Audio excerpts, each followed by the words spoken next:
দুপৰীয়াৰ আহাৰৰ special dish এটা লৈয়ে আজিৰ ভিডিঅ'টো আৰম্ভ কৰিলোঁ আৰু মই কি বনালোঁ বলক শ্বেয়াৰ কৰি আছোঁ। হেল্ল' ফ্ৰেণ্ড, কি খবৰ আপোনালোকৰ? আৰু আজিৰ ভিডিঅ'টো লৈ আহিছোঁ এটা স্পেচিয়েল ডিছ আৰু গম পাইছেই মাছখিনি দেখি। এয়া ভকুৱা মাছ মই 4-5 পিচমান লৈ লৈছোঁ আৰু ভালকৈ ধুই লৈছোঁ আৰু এতিয়া মাছখিনি মই বইল এটাত লৈ লৈছোঁ আৰু নিমখ হালধি দি ভালদৰে মিক্স কৰি ল'ম আৰু এইখিনি ভালদৰে মিক্স হ'লেহে আমাৰ ডিছটো বনাবলৈ সহজ হ'ব।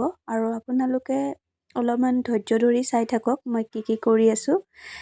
ফাৰ্ষ্টতে মই নিমখ হালধিয়ে দিছোঁ, কেৱল বেলেগ মছলা দিয়া নাই। আৰু আনহাতে মই গেছত টাৱা এখন বহাই থৈ দিছোঁ, তাতে মই এতিয়া ৰিফাইন অইল দিম।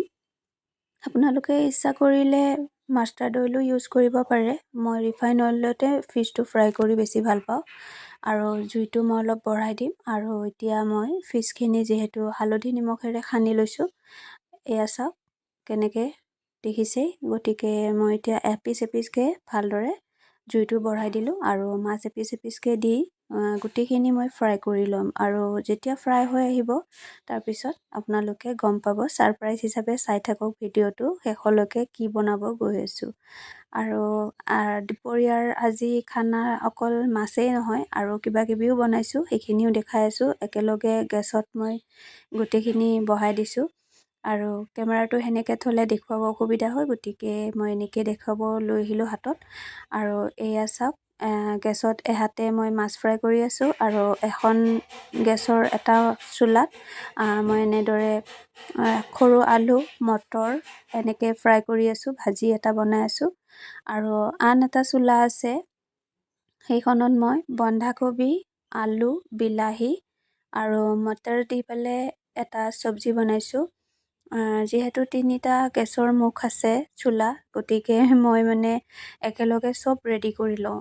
সদায় তেনেকেই কৰোঁ। আগত গোটেইখিনি বস্তু মই ৰেডি কৰি লৈ তাৰপিছত মই একেলগে 3টা গেছৰ হেৰিত বহাই দিওঁ আৰু সমানে হৈ থাকে। তেতিয়া কি হয়, কামবিলাক সোনকালে হৈ যায়। নহ'লে মাইনাকো চাব লাগে আৰু ঘৰৰ কামৰ মাজত তাইক চাৱাটো বহুত অসুবিধা হৈ যায়। আৰু এয়া চাওক, মাছখিনি প্ৰায় এফালে অলপ হৈ আহিছে, গতিকে মই ৰ'টেট কৰি দিছোঁ।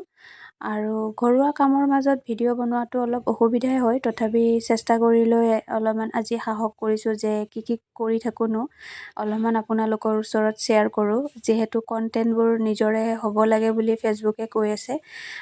আমি নোৱাৰোঁ, বেলেগ কি দেখাম। আমি বাহিৰত যিহেতু ওলাই যোৱা নহয়, গতিকে ঘৰুৱা কাম কাজ লৈয়ে আমি দেখুৱাব লাগিব। আৰু যিসকলে ভাল পায় তেওঁলোকে ছাপোৰ্ট কৰিব। এয়া মই দাইলো বনাইছিলোঁ, দাইলখিনি আৰু মাছখিনি এয়া ফ্ৰাই হৈ আহিছে।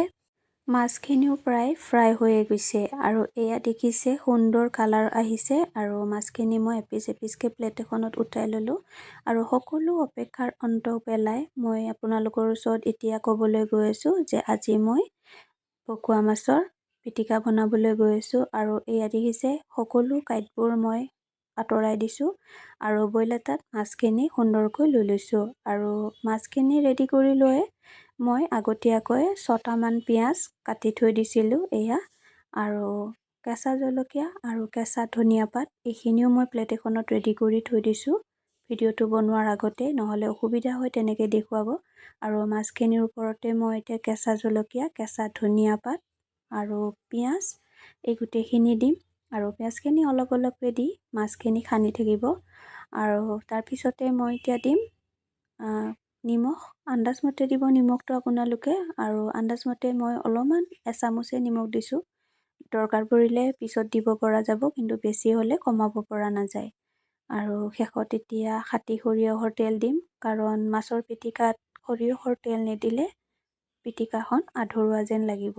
আৰু এয়া মই গোটেইখিনি বস্তু একেলগে দি ল'লোঁ আৰু এয়া সুন্দৰকৈ একদম ভালকৈ মিক্স কৰি ল'ব, তেতিয়া পিটিকাখন খাবলৈ বহুত জুতি লগা হ'ব। আৰু আপোনালোকে ইচ্ছা কৰিলে ইয়াত অলপমান আদাও ৰুকি দিব পাৰে। মই ব্যৱহাৰ আজি নকৰিলোঁ, এনেই মই দিওঁ। আদা দিলেও ভাল লাগে। আৰু কেমেৰাটো বেক কেমেৰা কৰি দেখুৱালোঁ, যিহেতু তেনেকৈ আপোনালোকে ভালকৈ চাব পৰা নাই। এয়া চাওক, সুন্দৰ এটা কালাৰ আহিছে, ইমান ধুনীয়া লাগিছে, খাওঁ লাগিছে। গতিকে মই ৰ'ব নোৱাৰি কেনেকুৱানো হৈছে অলপমান প্লেট এখনত লৈ টেষ্ট কৰি চাওঁ। আৰু সঁচাকৈ বহুত জুতি লগা হৈছে আজি মাছৰ পিটিকাখন খাই ভাল লাগিল আৰু মোৰ ভিডিঅ'টো যদি আপোনালোকে চাই ভাল পাইছে লাইক কমেণ্ট এণ্ড শ্বেয়াৰ কৰিব ধন্যবাদ।